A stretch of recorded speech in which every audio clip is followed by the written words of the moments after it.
বছরের সর্বশ্রেষ্ঠ অশ্রু সজল সামাজিক যাত্রাপালা স্বাধীন দেশের পরাধীন ভালোবাসা। রচনা ডাক্তার তাপস কুমার।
তুমি করণে সুন্দরী অপরাধ করেছে তোমার ওই পুলিশ অফিসার বাবা।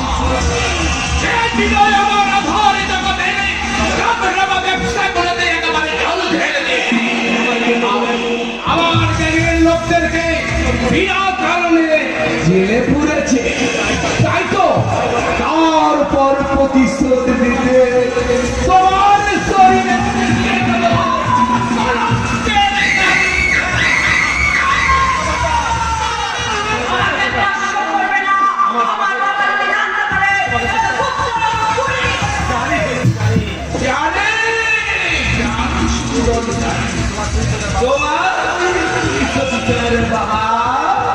নিজের মেয়েকে বাঁচাতে উন্মাদের মতো ছুটিয়া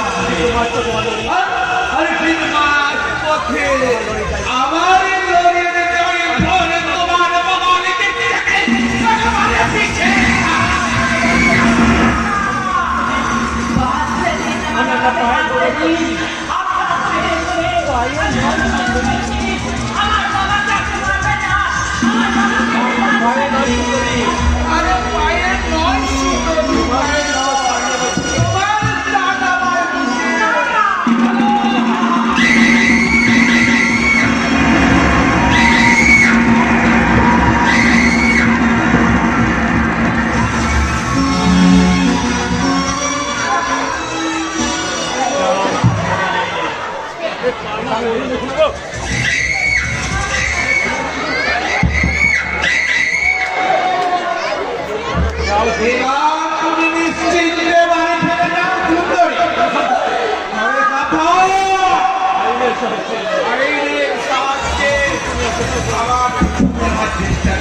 শোষাকান্তির শত্রুভাবছে তো বিজয় উল্লাসে স্বাধীনতা জনতার দায়িত্ব।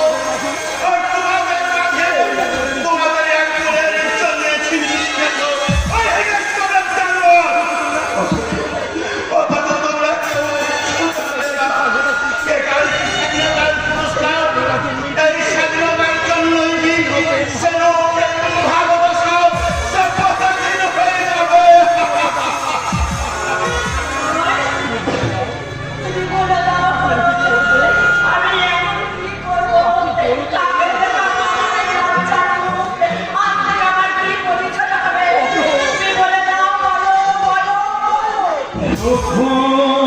দেশের মানুষ কাঁদে কেন নারী?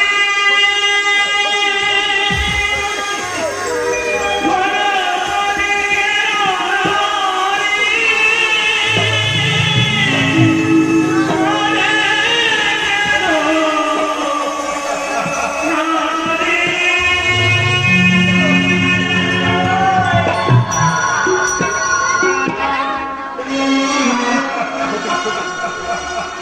কাঁদে কেন নারী?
ভদ্র মহোদয় এবং আমার মা বোনেরা, আমি আপনাদের সেই অতি পরিচিত সৎ সরল সমাজসেবী সৈয়দ ব্যানার্জি বলছি।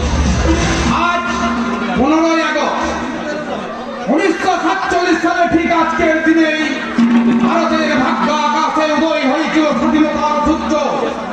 যে স্বাধীনতার জন্য স্বাধীনতা সংগ্রামে দলে দলে নিজেদের জীবন মরণ বিসর্জন দিয়ে ঝাঁপিয়ে পড়েছিল স্বাধীনতার মৃত্যু মঞ্চে। আর এই অমলেশ চৌধুরী হলেন তাদের মধ্যে একজন, যিনি কিনা এই দেশের স্বাধীনতার জন্য যুদ্ধ করতে গিয়ে একটা চোখ এবং একটা কান হয়েছে। তাই বন্ধুগণ, এই স্বাধীনতা সংগ্রামী আজ আমি অমলেশ চৌধুরীকে আজ আমি সসম্মানে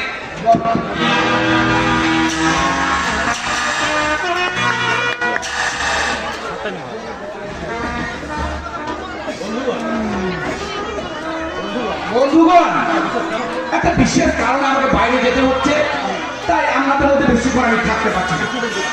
তবে আপনারা চিন্তা করবেন না, আমি আপনাদের মধ্যেই থাকবো এবং এই মিস্টার চৌধুরীর আদর্শকে মাথায় নিয়ে আজীবন সমাজের সেবা করে যাবো। চলুন গো।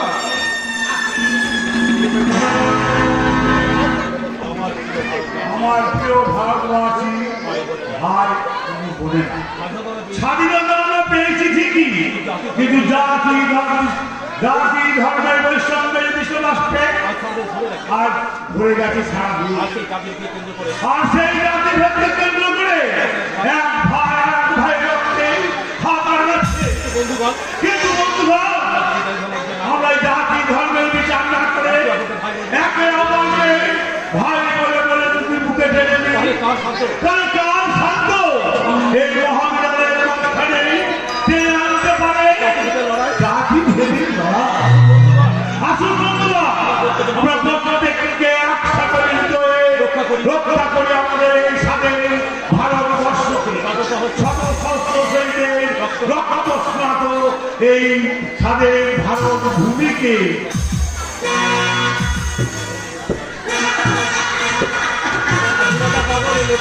স্বাধীনতা পাবো এই লোকটাকে নিয়ে আমার গর্বের শেষ নেই। অসংখ্য মানুষ যখন বাবার থেকে আঙুল তুলে বলে ওই যায় বীর সৈনিক অমরেশ চৌধুরী, তখন আমার মনে হয় সত্যি ওনার সন্তান হয়ে জন্মে আমি গর্বিত। সত্যি আজ আমি ভীষণ আমার জীবন ধন্য হয়ে গেছে। ধন্য হয়েছে আমি আর আমরা আর আমার মতো অসহায় এই গ্রামের মানুষ। আসলাম ভাই তো তাই তো আমরা গর্ব করে সবার সামনে পরিচয় দিই আমরা সেই গ্রামের সন্তান, সেই গ্রামের জন্মেছি স্বাধীনতার মহান সৈনিক, তাই আমাদের চৌধুরী। আমার অমলেশ চাচা শুধু স্বাধীনতার জন্য মহান নন, তিনি তার মহানতার ব্যক্তিত্বে তাই তো হিন্দু মুসলমান ঘর বিবাদের মাঝে প্রত্যেকটা মানুষকে যেমন নিজের ভাইয়ের মতো নিজের সন্তানের মতো ভালোবেসে আঁকড়ে রেখেছে। অনুষ্ঠানের শেষে বক্তৃতা দেওয়ার জন্য লাগবে। সে কি কুসুময়ী, আমার আশা লাগে তোমরা অনুষ্ঠান শেষ করে ফেললে। সময় কখনো থেমে থাকে না আসলাম ভাই। ঠিক বলেছে কুসুময়ী, সময় চলে যায় আর সেই সাথে বদলে যায় মানুষের জীবনধারা। কখনো ফকির বেঁধে যায় আর আমি সব হারিয়ে বেঁধে যাই ফকির। আসলাম ভাই, তোমার এই কথাগুলো আমি কিছুই বুঝতে পারছি না। দিনের পর দিন কোনটা আমার বড় বিদ্রোহ হয়েছে। আজ 5 মাস হলো আমার রিটার্ন করেছে, টাকার অভাবে মহিদের শাড়ি দিতে পারছি না। ভাই জানেন কলেজের মাইনে না দিতে পারে ভাইদের পড়াশোনা বন্ধ হয়ে গেছে। আমি আর ক্যাচের বেকার হয়ে একটা চাকরির জন্য ওই লোকের দরজায় কোথার মতো আমি ঘুরে আসছি। একটু তুমি একটা চাকরি জোগাড় করতে পারলে না আসলাম ভাই? একটা মহিল পাঠতাম জয় বাবা অফিসের বাবুদের মুকুটের মাঝে 2-4 লাখ টাকা ছুঁড়ে মারতে পারতাম, তাহলে আমরা ঠিক একটা চাকরি আমার জোগাড় হয়ে দেখি। সে কি এসব কি বলছো? ঘুষ দিয়ে চাকরি? তুমি আর আমি বলি, আরে সমাজে ভদ্রবাবুরা কি বলে জানো? অনুদান, আরে ডোনেশন। তুমি কখনো চাকরি করতে পারবে না আসলাম ভাই। এতে আমাকে হবে মানে যে ব্যর্থ হয়ে যাবে আমার সারা জিন্দগির পথ। টাকার অভাবে হয়তো আমার বহিনের কাজে হবে না, হয়তো টাকা হয়তো না খেয়ে না মারা দেবে আমার আব্বাজান, আমার আম্মি। না না, আমাকে চাকরি পেতে হবে, কেমন করে হোক আমাকে চাকরি পেতে হবে। আসলাম ভাই, একটা কথা শুনে আসলাম ভাই। চলে গেল। আসলাম ভাই, তুমি যেও না, শোনো আমার একটা কথা শোনো। বলে আমি যাইনি তো, আবার আমি ফিরে এসেছি শেষ কথাটা শোনার জন্য। যা বলা তাড়াতাড়ি বলে এখান থেকে চলে যা।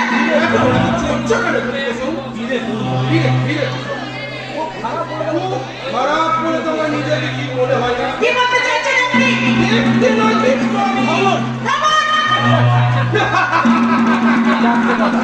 যাক, যাক সে কথা। এই দেশে এই দেশে তো দারুণ মারাজ।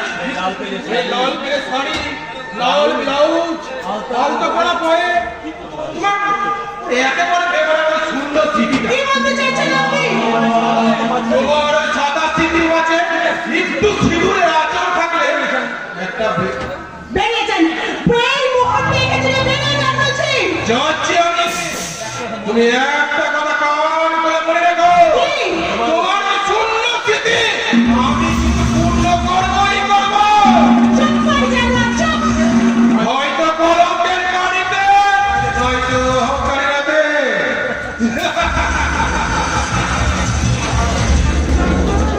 শয়তান, জানোয়ার, ইতর, ছোটলোক, আর যদি কখনো আমাদের বিরক্ত করতে আসে, তাহলে আমার দাদাকে বলে ওকে আমি এমন শাস্তি দেবো।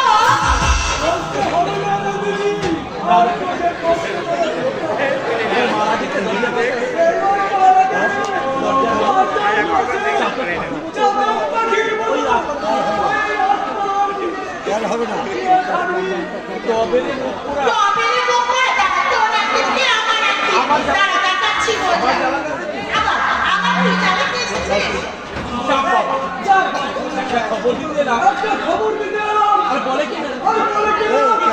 ঠিক আছে বাবা, তুই বলবি বল।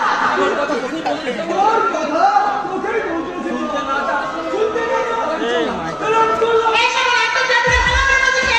বল, বল, কি বলতে এসেছিস বল।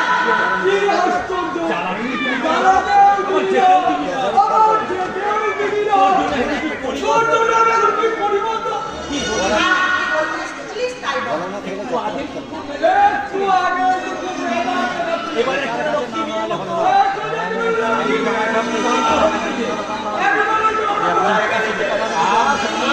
শ্যামল, চুপ কর, তুই বলতে এসেছিলিস তাই বল।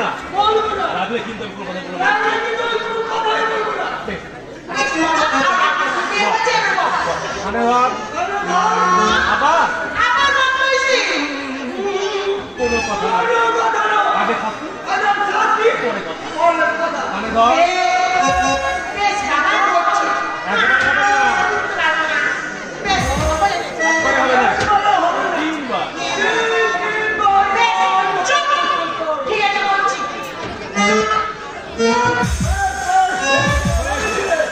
ছেড়ে দে। চুপে গেল। এবার তুই বলতে এসেছিলিস তাই বল। তাহলে শোন বল, কি? কলকাতা থেকে কলকাতা থেকে? দাদার সঙ্গে দাদার সঙ্গে?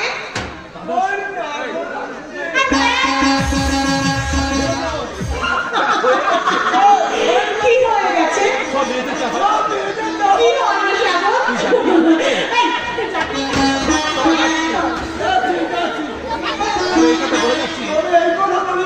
কি? বিদায় করেছিস এবার কবিকে শ্যামল, জানি না।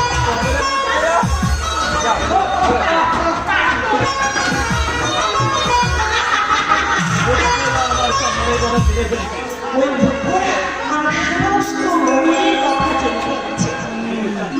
কিন্তু যাকে নিয়ে এতদিন আমার এত কল্পনা, এত স্বপ্ন, সেটা আজও জানতে পারলো না যে তার মনের অগোচরে এমন এক নারীদের স্বপ্নের মালা কেটেছে। তার লেখাকে ভালোবাসতে গিয়ে তাকে যে আমি সত্যি সত্যি ভালোবেসে ফেলেছি। তাই তো তার লেখা কবিতা আজ বারবার মনে পড়ে। আঁখি ভরে দেখি তুমি কত দূরে, মন বলে তবু আছো আমার কাছে। যতই দূর বেশি থাকো না কেন, তুমি আছো আমার হৃদয়ের কাছে।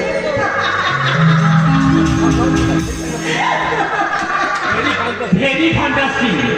এতদিনে মনে হলো ওই সৃষ্টির স্রষ্টা সার্থক রূপ পেয়েছে। এই কবির নাম শান্তনু ব্যানার্জি। এবারে কি জানেছে নিশ্চয় তোকে চিনতে না বলিস কি রে ও তো তোর কবিতার পুষ্পা তোর কবিতার আগে হজম করা যায় তাহলে তুই থাকবি, জানি। এই পুত্রী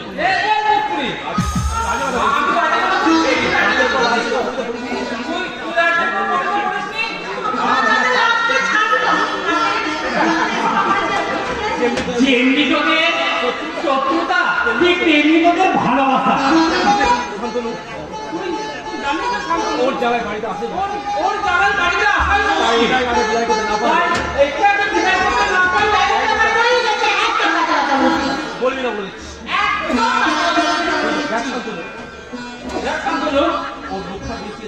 ওর মুখখানা দিকে চেয়ে দেখ কতই না বিরক্তির ভাব আর চোখগুলো দিকে চেয়ে দেখ এই কথা শুনে এসে কতই না খুশি আর বাবা ওই তোর ভাবভঙ্গি থেকে সামনে লেখা একটা কবিতা লাইন মনে পড়ে যাচ্ছে, যে কথা যায় না বলা সেদিন বিপক্ষের ইশারা যত কিছু বলা যায়।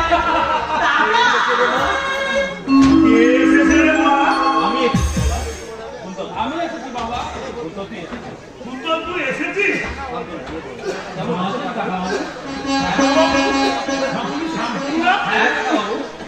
জানো বাবা, আজকাল যে স্বাধীনতা অনুষ্ঠানে আমার কুসুম তোমার লেখা সেই কবিতাটি আবৃত্তি করেছিল। ওগো তুমি স্বাধীনতা, তোমার লাগিয়া কাঁদে কত প্রাণ, তবু তুমি অনাগতা। স্বপ্নে তুমি মনের মানুষই, বাস্তবে বাতুলতা। ধরেও তুমি রয়েছ হতরা, হায় রে স্বাধীনতা। জানো বাবা, ওই তোমার কবিতার বাণী কখনো আমার দু চোখে অশ্রু ঝরিয়েছে, কখনো বা বিদ্রোহের আগুন জ্বালিয়ে দিয়েছে আমার শিরায়। আপনি আশীর্বাদ করুন কাকা বাবু, আমি যেন আমার লেখনীর মাঝে আমি নিজেকে বাঁচিয়ে রাখতে পারি। পারবে বাবা, পারবে। এই তোমার লেখার মধ্যে লুকিয়ে আছে বিদ্রোহের আলো, আর সেই আলো একদিন এই কোটি কোটি মানুষের মাঝে ছড়িয়ে পড়বে। হ্যাঁ, এই দেখো, তোমরা কতক্ষণ এসেছো আর আমি কিনা তোমার সঙ্গে বক করি। ভিতরে নিয়ে যা। হ্যাঁ বাবা, আমি স্থির করেছি আমি এবার চাকরি করবো। কিন্তু তোর পড়াশোনা না বাবা, না আর হয় না। এই বয়সে তুমি রোজগার করে আমাদের মুখে অন্ন যোগাবে, আর আমরা যুবক ছেলে হয়ে তোমার ওই পত্র উপার্জিত অন্ন বসে বসে বলতে আছে কি হবো? আর কিছু নয় রে, আমি বাড়ির বড় ছেলে, তাই আমার সম্মুখে অনেক কাজ। বিয়ে ছাগলের পড়াশোনা। বাবা বাবা তুমি বলেছিলে না ছাগলকে তুমি কর্নেল বানাবে, কিন্তু কিন্তু আমি যদি চাকরি না করি তাহলে বেশ, তাহলে তাই হবে। আমি তোমাকে চাকরি করার অনুমতি দিলাম। তুই চাকরি সন্ধান কর। এই অমরেশ চৌধুরী ছেলে কোনদিন চাকরির অভাব হবে না, কোনদিন চাকরির অভাব হবে না।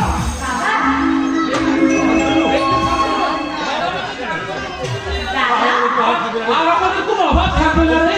ওই ওই সুস্থর মহাজন বটকৃষ্ণ হালদার আর আমাদেরকে কোনোদিন বাজে কথা আর কোনোদিন নয় গো। ওই বাবার স্বপ্ন সার্থক করতে কেমনকে কর্নেল বানাতে আর তোর জন্য লাল টুকটুকে বর আনতে আমাদের করতেই হবে, চাকরি করতেই হবে।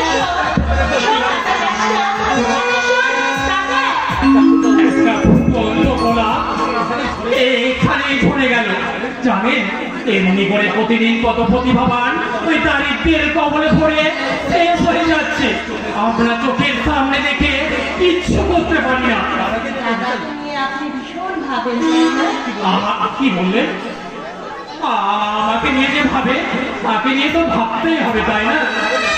আর বুঝি কারো প্রতি ভাবেন না? তাকে নিয়ে ভাববো? না, বলছিলাম যদি আপনাকে নিয়ে কেউ ভাবে কোনো আপত্তি আছে? আমাকে ভাববে বলুন? সেই ছোটবেলায় মা বাবাকে হারিয়েছি, দাদাই আমার একমাত্র অভিভাবক, কিন্তু দাদা নিজেকে নিয়ে ব্যস্ত কাজে। আপনাকে নিয়ে যদি কেউ ভাবতে চায় আপনি আপত্তি করবেন? আপনার কথাটা আমি ঠিক বুঝে উঠতে পারলাম না। বুঝতে পারছেন না, কিন্তু কেমন করে বুঝায়? দিনের পর দিন, রাতের পর রাত আপনাকে নিয়ে যে একজন ভাবে। কে? আমি। আপনি? কেন? আপনি নিজের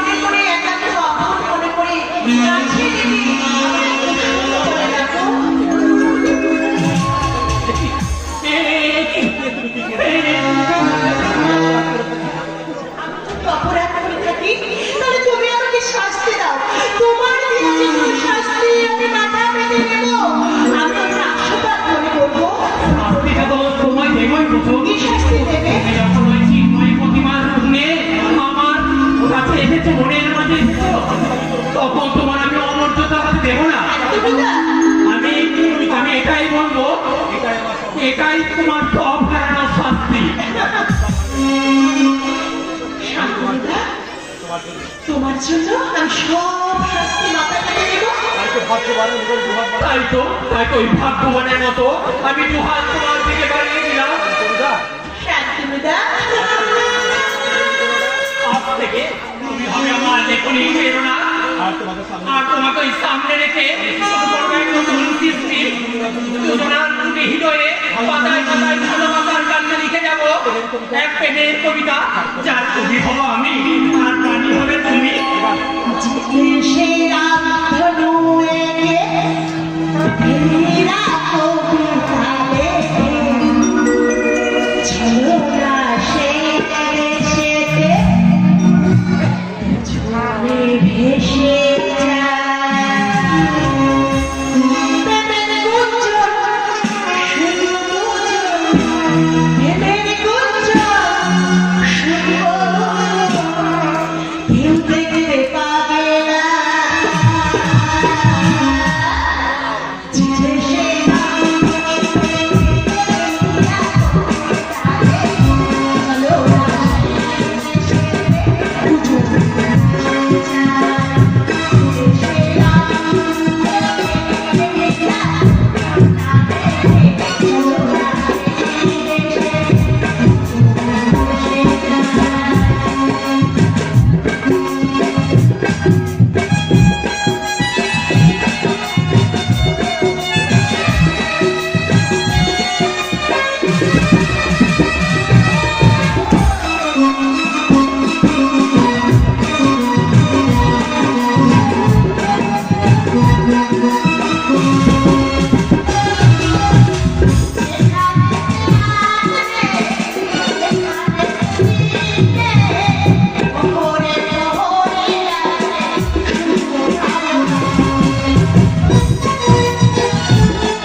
চলো না স্বাধীনতার আনন্দে বিভোর হয়ে থাকে, কিন্তু ইসলামগুলো জানে না রক্তের বিনিময়ে স্বাধীনতা এনেছিল ওরা।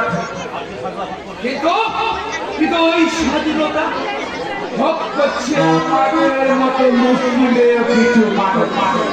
আর যারা কিনা ওদের বুকের রক্তে টাকার রূপ দিয়ে ব্যাংকের টাকার জমা করছে কোটি কোটি টাকার পাহাড়, ওদের বুকের ভেতর দিয়ে তৈরি করছে ওদের মৃত্যুবান।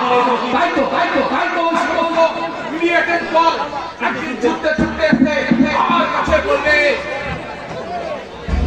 বাবুজি বাবুজি বাবুজি বাবুজি পুলিশ আমাকে তাড়া করছে। বাবুজি কে তুমি?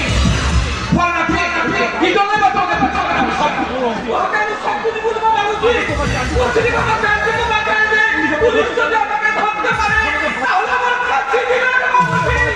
আমাকে বাঁচায় দেন।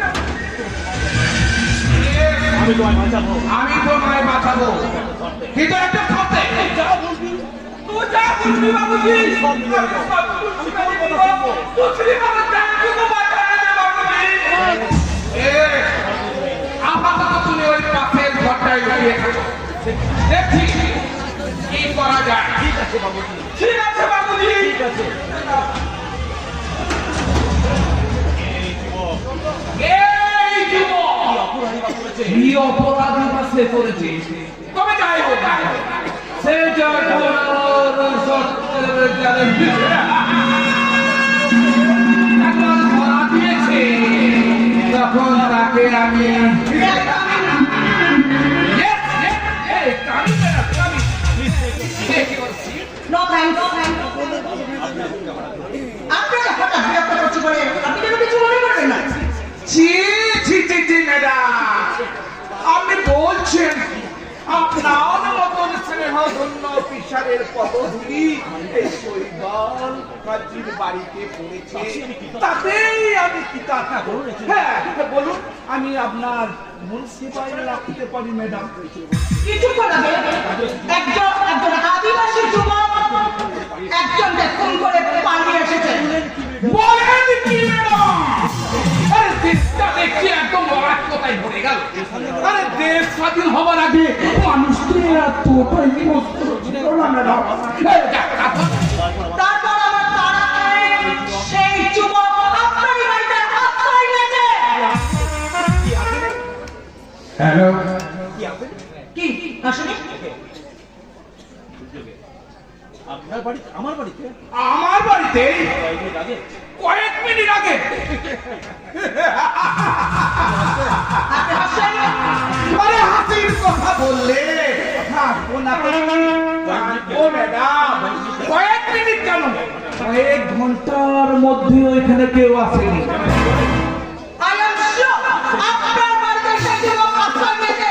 আমার চোখ কিন্তু এতটা আমি নিজের চোখে দেখেছি ম্যাডাম। আপনার মতো আমিও ঠিক আমার চোখকে কম বিশ্বাস করি না ম্যাডাম। মিস্টার ব্যানার্জি, আপনি কি তাহলে প্রশাসনের সঙ্গে সহযোগিতা করবেন না? আপনি সেই যুবকটাকে আমার হাতে তুলে দিন। আপনি কি আমায় চোখ রাঙাচ্ছেন ম্যাডাম? প্রয়োজন হলে আমি উপযুক্ত ব্যবস্থা নিতে বাধ্য হব।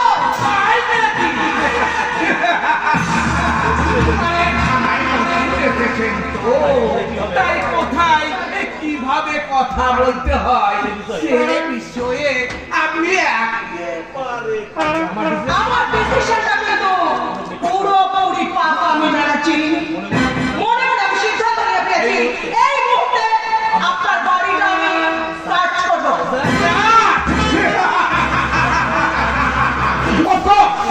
ইউ ক্যান সার্চ আপনি করতেই পারেন, বাট ম্যাডাম এই সার্চ করার আগে কাইন্ডলি আপনার সার্চিং অর্ডারটা আমায় দেন।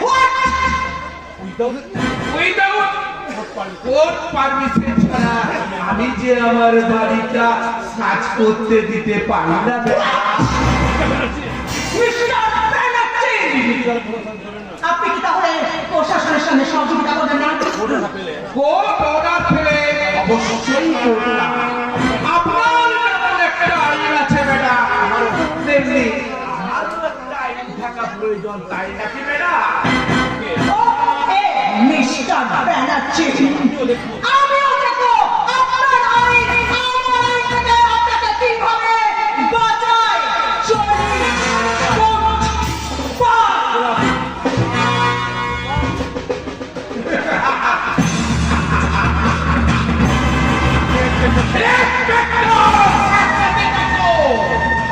তোমার ওই লটাই আমার এই টাকার পাচির ভেদ করে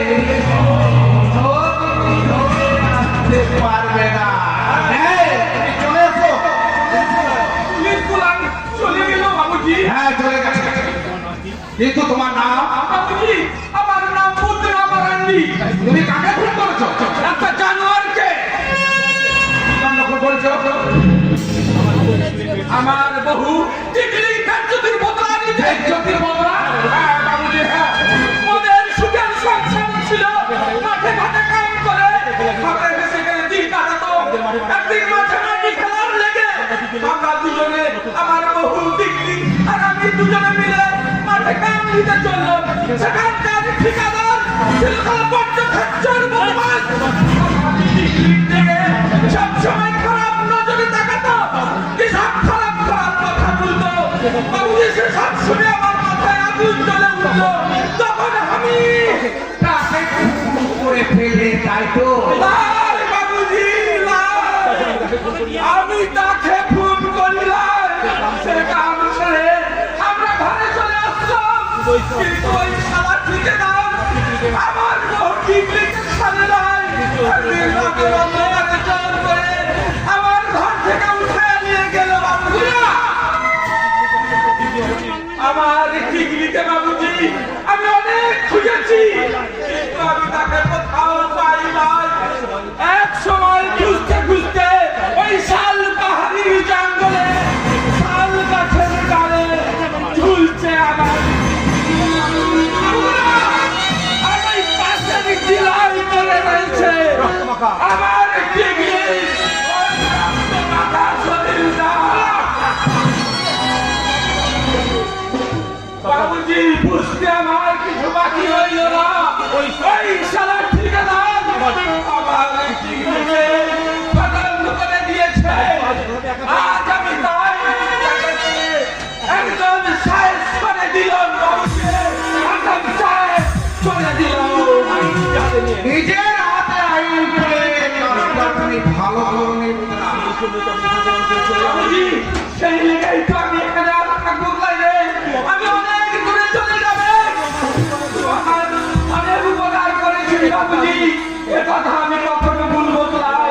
তোমার অনেক উপকার করেছি, আমাকে কৃপা ছেড়ে দে বাবুজি।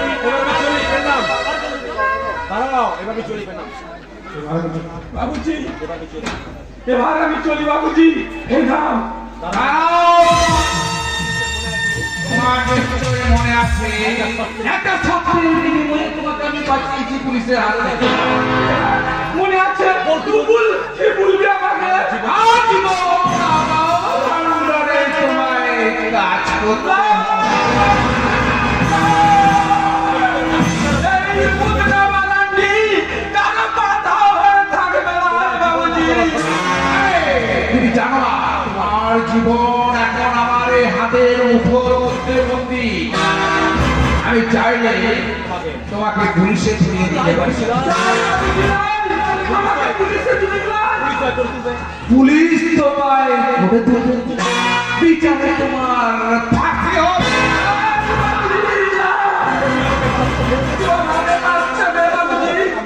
আমি তোর হাত ধরছি বাবুজি, তোর মায়ের বাঁচতে দে। বেশ, আপাতত তোমায় আমি একটা বাঁচার সুযোগ দিলাম, কিন্তু মনে রাখবে তোমার জীবন মরণ কিন্তু আমার হাতের মধ্যে বাঁধা। একটা কথা তোমায় আমি বলি, এখানে যারা নতুন কাজে আসে তাদের নামটাকে আমি পরিবর্তন করেছি।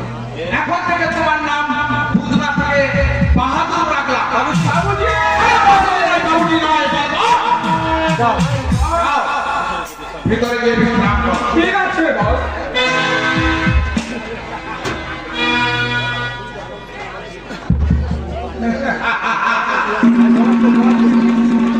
এই সমস্ত পোকামাকড় আমি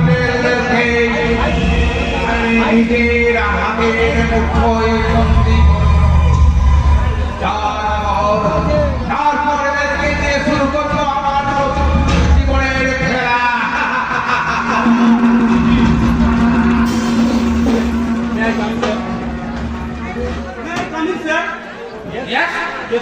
কে তুমি?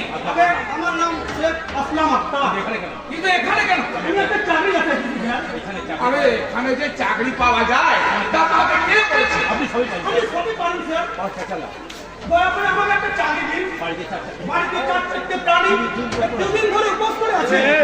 দিনের পর দিন আমি চাকরির সন্ধান করেছি, কিন্তু কেউ বিশ্বাস করে আমাকে একটা চাকরি দেয়নি দিন না স্যার দয়া করে আমাকে একটা চাকরি দিন আমি আজ আমার অনার গোলাম হয়ে থাকবো আরে চাকরি কি হাতে ধোয়া যে চাইলেই পাওয়া যায় আমি আমার ভাইদের অনুরোধ করছি স্যার আমার সংসারটাকে বাঁচিয়ে দিন আমি অশিক্ষিত আমি ইন্ডাস্ট্রিতে গেছিলেন সার্টিফিকেট আমার সঙ্গেই রয়েছে দেখলেন এই দেখুন তুমি শিক্ষিত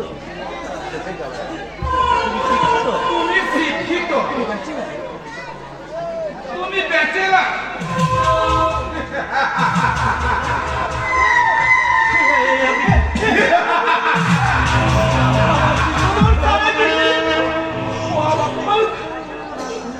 আমার পাড়ার জিন্দেগি খোয়া বাবলি এই বলে ছিঁড়ে দিলেন টুকরো করে মাটিতে বিছিয়ে দিলাম আর এইভাবে তোমাকে আমি টুকরো করে ওই ডাক্তারের মধ্যে ফেলে দেবো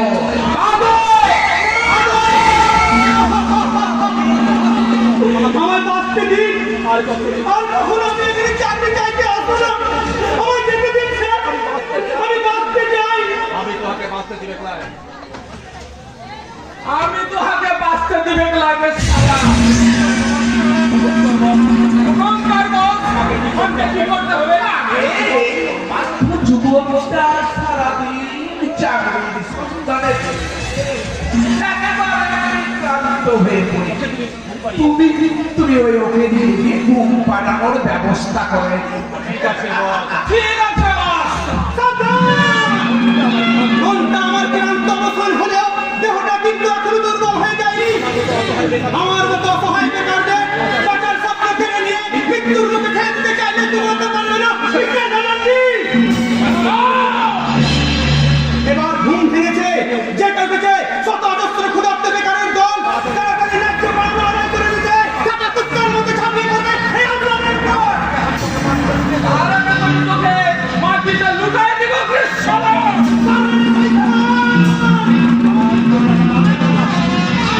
পারবি না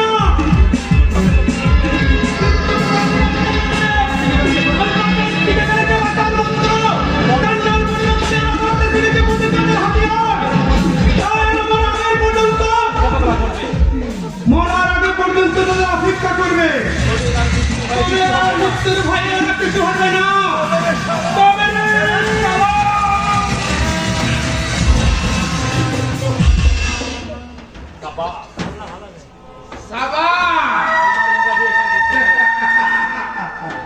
তোমার ইন্টারভিউ এখানে শেষ ইন্টারভিউ এবং তুমি পেয়ে গেছো আমার পরিবারের একটা খুব ভালো চাকরি আমি চাকরি দেবে আমি সত্যি আমাদের চাকরি চললে এখন না হয় লোকের দরজা লাগে ঘুরতে হবে না আমার করে করতে হবে না আমার বিয়ে করতে আজকে আমার কি আনন্দ কিন্তু কি চাকরি স্যার আমাকে করতে হবে আরে এই ছোড়াটার আমল বসিয়ে দিতে হবে ওই সমাজের বুকে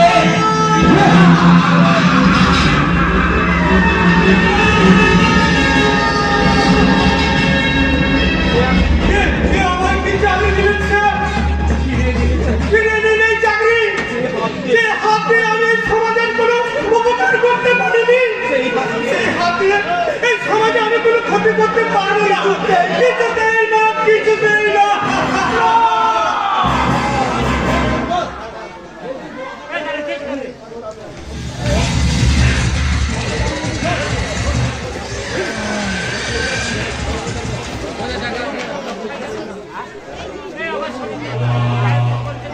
ভালোবাসা থাকবে না আমার মতন এক মূল্যহীন বেকার যুবকের কাছে মায়া মরিচিকার মতো তাহলে আমার হৃদয়ে পূজার পর ভালোবাসা আমার অজান্তে চিরদিন আমার ছেলেকে চলে যেতে পারতো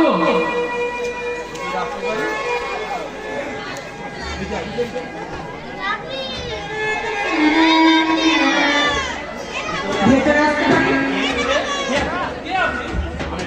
আমি লোকাল ধরার ওসি এটা কি কুন্তল চৌধুরী বাড়ি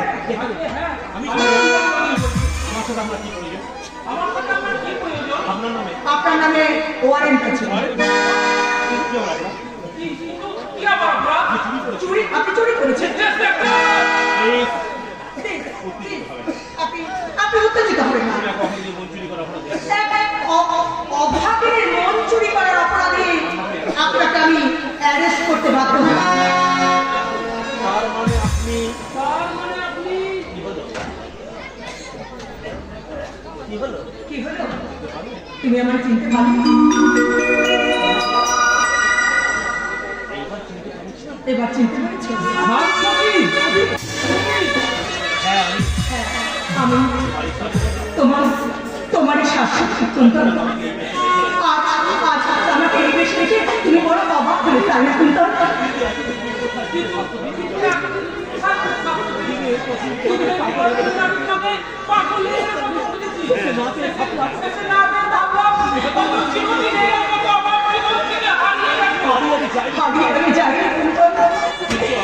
কিন্তু আমার জীবন থেকে অনেক কিছু হারিয়ে গেছে। কি বলছো তুমি? হোস্টেলে থাকাকালীন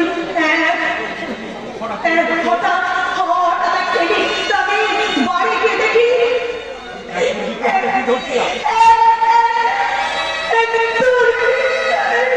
আমার দিদি হয়েছে দর্শিতা।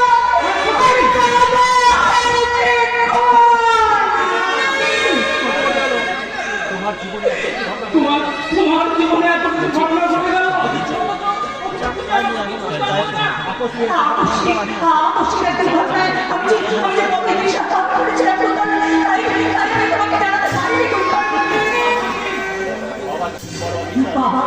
বাবা ছিলেন বড় অফিসার। আমি খেলাধুলায় ভালো ছিল বলে বাবার চাকরিটা করতে আমার কোনো অসুবিধা হয়নি। তাই চাকরিতে জয়েন করে তোমাদের এই খেলাতেই আমি পোস্টিং পেয়ে আসি। তারপর অনেক খুঁজে আমি তোমার কাছে এসেছি।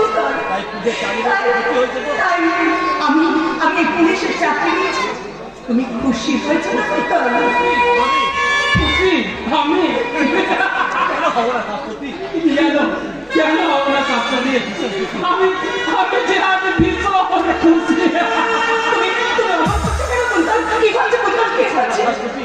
কিছু না কাজটি আমার হাতে তবে আমি ভাবছি কি ভাবছো?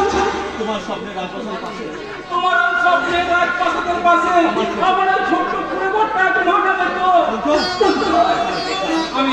আমি বেকার। আজ আমি কঠিন বাস্তব কাছে দাঁড়িয়ে আমি বুঝতে পারছি প্রতি রাত্রে আমি স্বপ্ন দেখতাম, সেই স্বপ্নটা আজ আর আমার দেখা যাবে না। তাই আমার স্বপ্নের জগৎ থেকে আমি তোমাকে চিরদিনে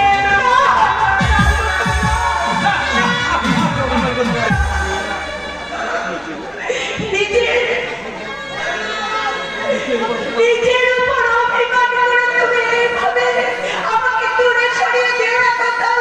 আমাকে দূরে সরিয়ে দিও না। প্রয়োজনে থাকলে আমি চাকরিতে বাধ্য হয়েছি।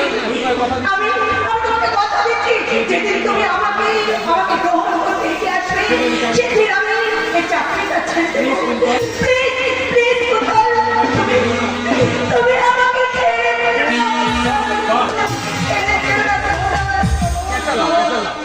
আসামিকে ধরতে এসে আসামিকে ধরতে এসে নিয়ে আসামিকে ধরা দিল। পুলিশ অফিসার নিজে আসামিকে ধরা দিল। শ্যামল, আরে বাবা, আরে বাবা, এই সুন্দর মুখখানা এই সুন্দর মুখখানা এই দেশে মানায়? কে দেশে মারা? হাতি পোশাকের এই পরিবর্তে খাঁটি পোশাকের পরিবর্তে থাকবে লাল বেনারসি।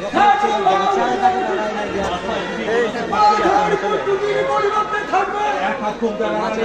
আখে হাত ঢুকিয়ে এই শ্যামল, তুই যাবে এখান থেকে? আমাকে সাক্ষী রেখে আমাকে সাক্ষী রেখে তোমরা যখন দুজনকে অ্যারেস্ট করলে আর কেসটা খুলে না ওই একটা খুঁজে নাও না পর্যন্ত আমি যাবো ভেবেছো? ইকবাল দেবে। আমার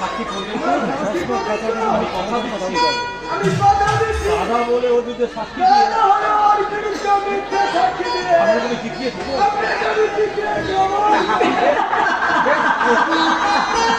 বেশ বেশ তাই হবে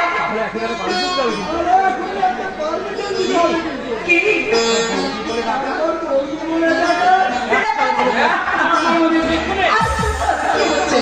সবসময় শুধু অসভ্যতা।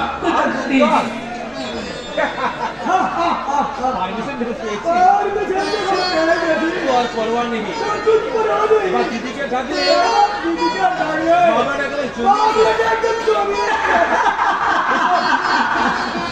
আর ডাকতে হবে না আর ডাক্তার হবে না দাদা ডাক্তার এই মামলা ফাঁসা করতে এই মামলায় ফাইসলা করতে বাবাকে সামনে নিয়ে আমি চলেছি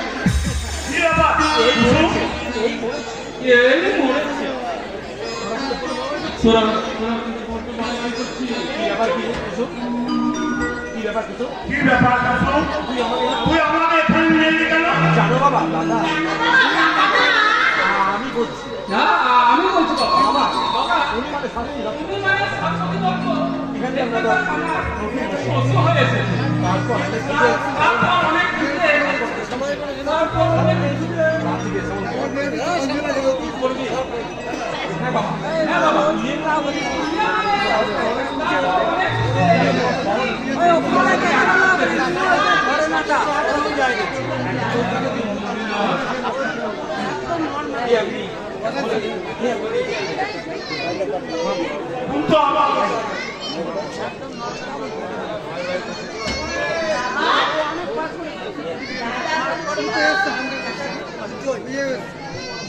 কি করলেন আপনি বলে আমার লজ্জা দেবেন না কাকা বাবু কাকা বাবু তুমি আমায় আমি কি কোনো ভুল করলাম কাকা বাবু না না না ঠিক ঠিক তবে খাকি পোশাকটা যদি আমার সেই সুভাষচন্দ্রের কথা মনে পড়ে যায় কেন আমার সত্যি মাথাটা নত হয়ে যায় তোমরা তো দেশের মান সম্মান আশা ভরসা কিন্তু জানো না এমন সম্মান মাথায় নিয়ে তোমাদের আমাদের দেশে ছাত্রদেশী মানুষ অসৎ পথে আশ্রয় নিয়েছে তাই তো আমাদের এই সমস্ত থানাগুলো চোর ডাকাতের আড্ডাখানা আমার খানা কিন্তু দাম পাবে না কাকা বাবু ওই ওই এদেশের খিড়ি তো ক্রিমিনালদের সাহায্য করতে আমি আমার আপোষহীন প্রতিজ্ঞা করলাম আমার এই একটি মেয়ের বাবা দিন রাত এভাবে যদি চোর ডাকাত পিটাও তাহলে তো জানার কি হবে কুসুম ওনার চোখের দিকে ওনার চোখের দিকে ভালো করে তাকিয়ে দেখো তো বাবা কর্তব্য আদর্শ সত্য কর্তব্য আদর্শ সততা ছাড়া আর কিছু দেখতে পাচ্ছো তোর কথা আমি কিন্তু বুঝতে পারছি না মা একশো আস্তে আস্তে পুলিশ সামান্য রাস্তায় মুসলমান নেই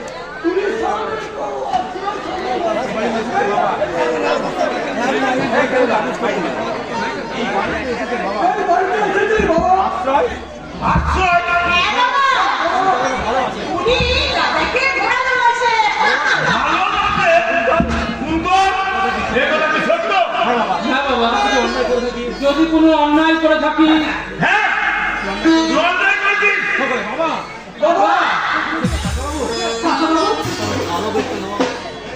ভাবে ভালোবেসে না তোর ওই পবিত্র ভালোবাসার কথাটাকে গোপন রেখে ওরে বোকা ভালোবাসা কখনো অন্যায় নয় বরং ভালোবাসার সার্থক রূপটা দিতে না পায় গুরুতর অপরাধ আশ্রয় তোমায় আমি দেবো মা যেদিন কুন্তল তোমার নিজের যজ্ঞ করে তুলতে পারবে সেদিন আমি তোমাকে কুন্তলের হাতে তুলে দিয়ে তোমাদের দেবো আমি পূর্ণ শান্তি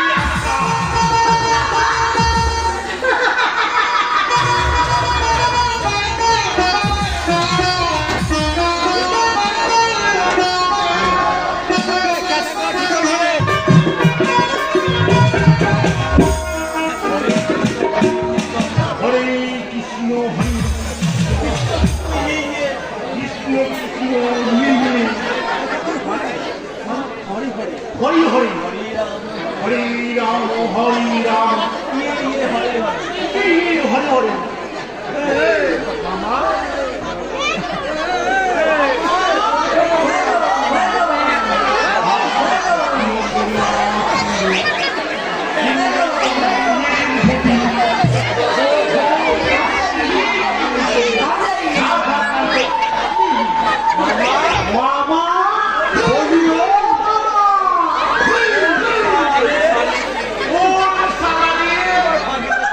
তোমার ভাগ্নে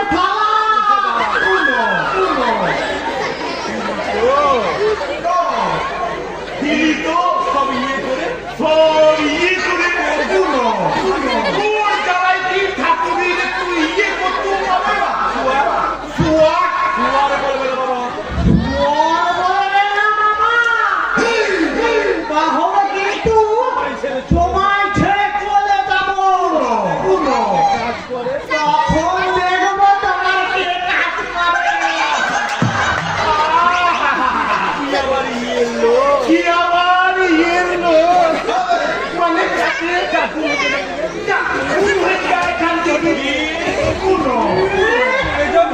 আমি চলে যাব আমি তোমার কাজ করি না বেঈমান মিথ্যুক আমি তোমার পার্টিতে দিই না তেল মালিশ করি না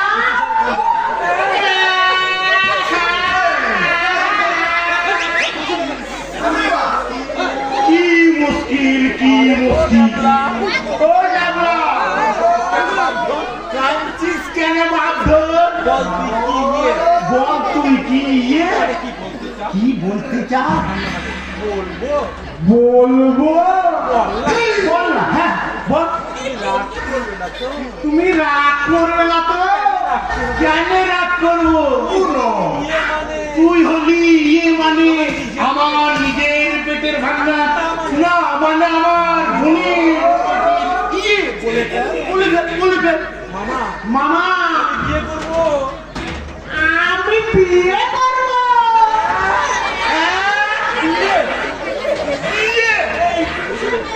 এইটুকু ছেলে আমার বিয়ে কি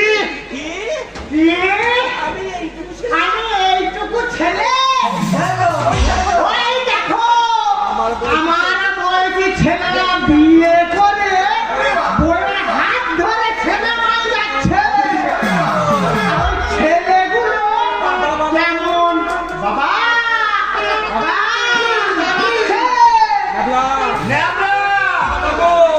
মামা গো আমি বিয়ে করবো আমি বাবা হব চুপ কর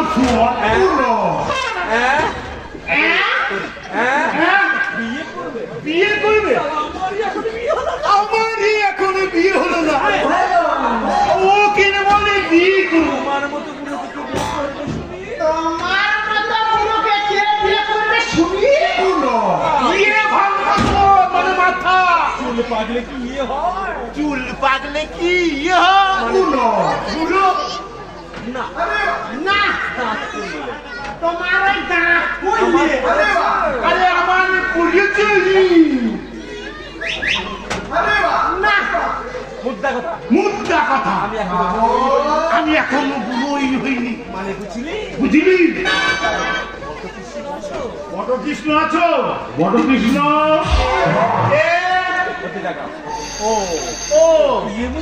ইয়ে মশাই মানে চৌধুরী মশাই নেতা ইয়েটা নিয়ে ইয়েটা আপনি যে আমার বাড়িতে সত্যি আসবেন আমি কিন্তু এখন করতে পারি আমি হারাম জায়গা এখনো যে দাঁড়িয়ে আছে ইয়েটা নিয়ে না কানে যাচ্ছে না বুঝি বড় ঢং কাচ্ছে বলে ইয়েটা পাবো কোথায় ইয়েতেই তো ছিল বলি তোমার ইয়েটা কি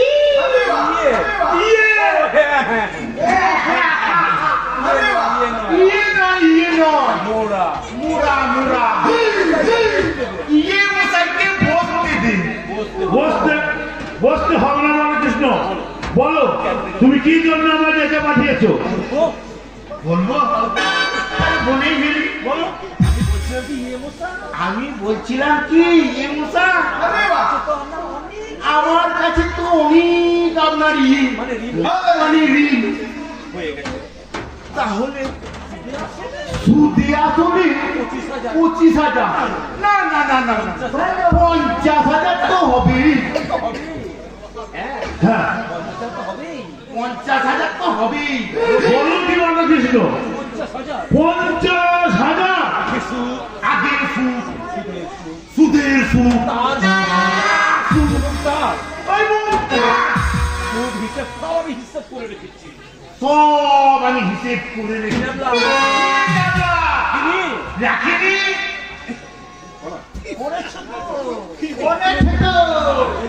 পারলে না কত ঋণ পেয়েছে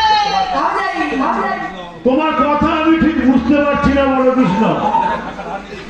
টাকা আমি ধার নিয়েছি ঠিকই, কিন্তু প্রতি মাসে তো আমি কিছু কিছু করে পরিশোধ করেছি। আরে মশাই এক বালতি জলে মাসে যদি 1 চিমটে করে চিনি দেওয়া যায় সেই জল কি সর্বথর বড় কৃষ্ণ ভাববেন না এ মশাই আমি আপনাকে আরো 10,000 টাকা দেব যদি আপনার ওই ভিটি বাড়িটা আমার নামে করে বিক্রি করে বড় কৃষ্ণ 3 পুরুষের স্মৃতি বিজড়িত ওই ভিটে মাটি হচ্ছে আমার স্বর্গ। তার সেই স্বর্গের মধ্যে দাঁড়িয়ে আছে আমার দাদু মহান স্বাধীনতা ব্যক্তি চৌধুরী মহিন চৌধুরী শহীদ দেবী। সে মাটি কখনো বিক্রি না বড় কৃষ্ণ, আমি জীবিত থাকতে ওই ভিটে আমি কখনো বিক্রি করবো না। তাহলে আমার মানে টাকা আমি সব দিয়ে দেবো। আমার বড় ছেলে চাকরি পেলে তোমাদের সমস্ত টাকা সুদ সমেত আমি পরিশোধ করে দেবো। ছেলের চাকরি গুহাই দিয়ে আমার অনেক ঘুরিয়েছেন। হ্যাঁ কত যুদ্ধ করেছেন, দেশ স্বাধীন করেছেন, আমার করেছেন মশাই। টাকা ধার নিয়ে শোধ দিতে পারি না, আবার লোকের সাথে বড়াই করা।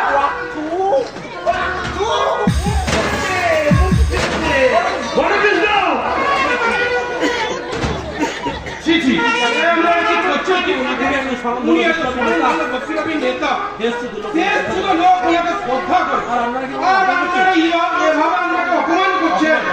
অপমান নয় বাবা, পুরস্কার। অথচ এইসব মানুষের জন্য একদিন আমরা কি না করেছি। আমার করেছেন মশাই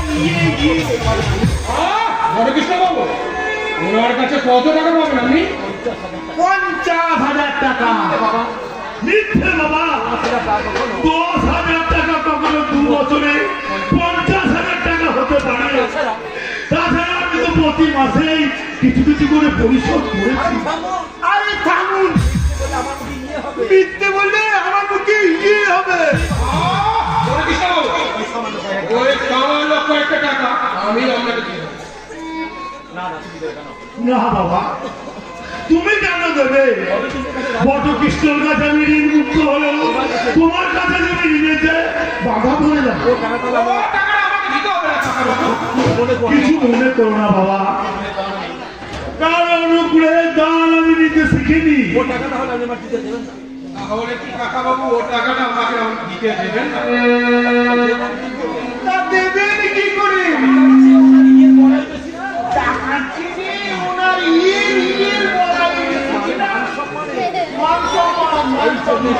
এই জন্য সারা বাঙালি চাপটা বলেছে কেউ একটু সম্মান দিল সারা নিজেকে বিরাট কিছু মনে করে সারা সম্মানের জন্য মরবে তবু কিন্তু সম্মান ছাড়বে না।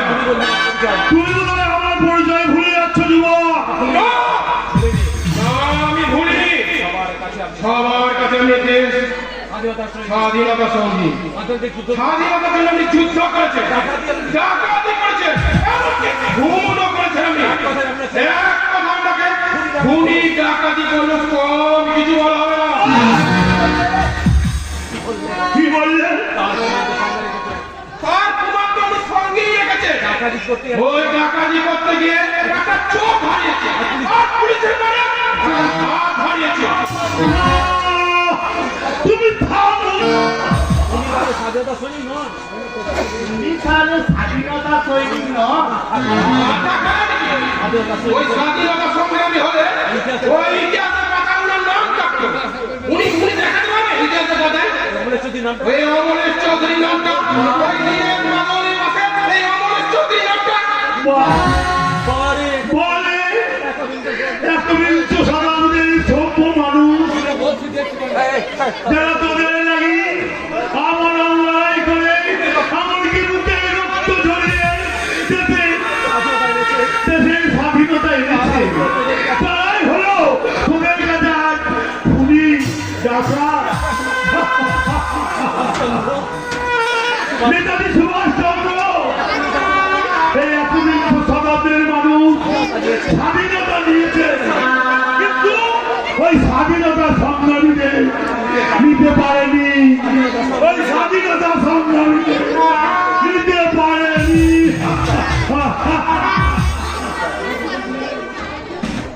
সারা একটা টোপ দিয়েছিল ওই মেয়েটাকে পুরাচ্ছিল কিন্তু সারা টোপটা ঢিলল না হ্যাঁ ওই সালার মেয়ে তবে আমার নাম কিন্তু সম্ভব আমি ছলে বলে কৌশলে ওর মেয়েটাকে তুলে দেখাবোই দেখাবো তবে আমার নাম কিন্তু সম্ভব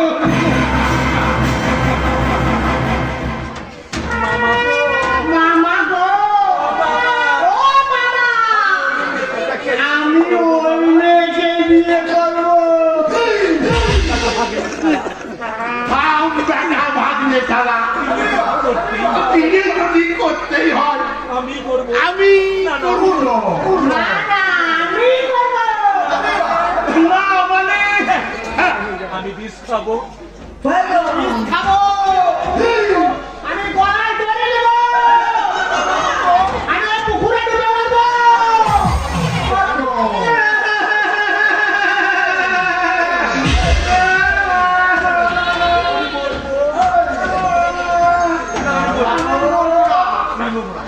আমি মরবো না আমি বিয়ে করবো